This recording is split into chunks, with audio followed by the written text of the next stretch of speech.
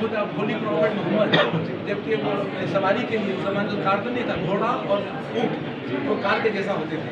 वो उनका अपना पर्सनल घोड़ा था और ये जैसा ऊँट था, उस पर जो बैठते थे, कभी उन्होंने कभी लकड़ी से कभी मारा, फिर उस पर अपने सर पर सहलाते थे, वो ऊपर और जब उनका जब दुनिया से गुजरे तो बहुत जानवरों को कम हुआ।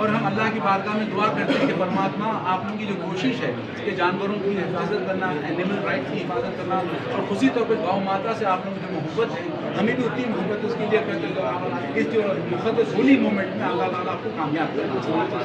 ये सबसे बड़ी बात यहाँ एक निकल के आई है, जब तक गौ माता कटती रहेगी इस विश्व में जिस प्रकार से ये युद्ध हो रहा है, विश्व युद्ध हो रहा है ईरान में, ईरान और अमेरिका का जो युद्ध हो रहा है इस प्रकार से इजराइल आदि का, तो इसका कारण केवल गौ माता कटने का है। जब तक गौ माता कटती रहेगी इसी प्रकार से पूरे विश्व में युद्ध होता रहेगा। जब गौ माता कटनी बंद हो जाएगी, हम ये पक्का आपको विश्वास दिलाते हैं कि गौ माता बचेगी तो विश्व बचेगा, अगर गौ माता नहीं बचेगी तो विश्व में एक भी प्राणी नहीं बचेगा, ऊपर से जीव समाप्त हो जाएगा। ये प्रमेय इसीलिए बनाए गए हैं। इसलिए मैं कहना चाहता हूं कि अब उदय का सूरज ईरान में होगा और ईरान की जीत होगी, यह हम गौ माता की तरफ से, क्योंकि अब गौ माता के लिए आप आए हैं, गौ माता के शरण में आ गए हैं, आपकी जीत निश्चित है। इसलिए हम आपको ये विश्वास दिलाते हैं कि ईरान की जीत होगी। पंडित जी, मैं एक बात कहना चाह रहा हूँ, अमेरिका और इस्राइल पे आर्या की धरती पर हमला किया और आप देखिए आज अमेरिका और इस्राइल में जो गोश्त खाते हैं है ना, हम भी गोश्त खाते हैं, मतलब बकरे का गोश्त खाते हैं जी, मगर ये जो है ना अमेरिका और इस्राइल में सिर्फ और सिर्फ गौ माता को हत्या करके गाय का गोश्त खाते हैं जी, उसके अलावा दूसरा कुछ खाते ही नहीं जी। इसलिए आर्यन की भूमि से आप आए हैं, आर्यों की भूमि से आए हैं, ईरान से आए हैं, तो जीत ईरान की होगी, निश्चित होगी। मैं ये आपको पूर्ण भगवान शंकराचार्य जी के चरणों में ध्यान करते हुए ही आपको बता रहा हूँ। अल्लाह परमात्मा इसको कबूल करे। हम